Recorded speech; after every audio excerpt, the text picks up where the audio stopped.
Assalomu alaykum qadrli do'stlar. Yapon tilini boshlaymiz. Bugun darsimiz yapon hafta kunlari. Dushanba getsuyobi, seshanba kaiyobi, chorshanba suyobi, payshanba mokyobi, juma kinyobi, shanba doyobi, yakshanba nichyobi. Hafta kunlarini ham sanab oldik. Endi senshu va rayshuni ko'rib chiqamiz. Bular nima? Senshu o'tgan hafta, rayshu kelayotgan hafta. No yapon tilida, o'zbek tilida ning degan qo'shimchasi. Xo'p.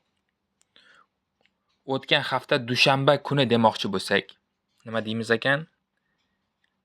Senshu no o'tgan haftaning getsuyobi.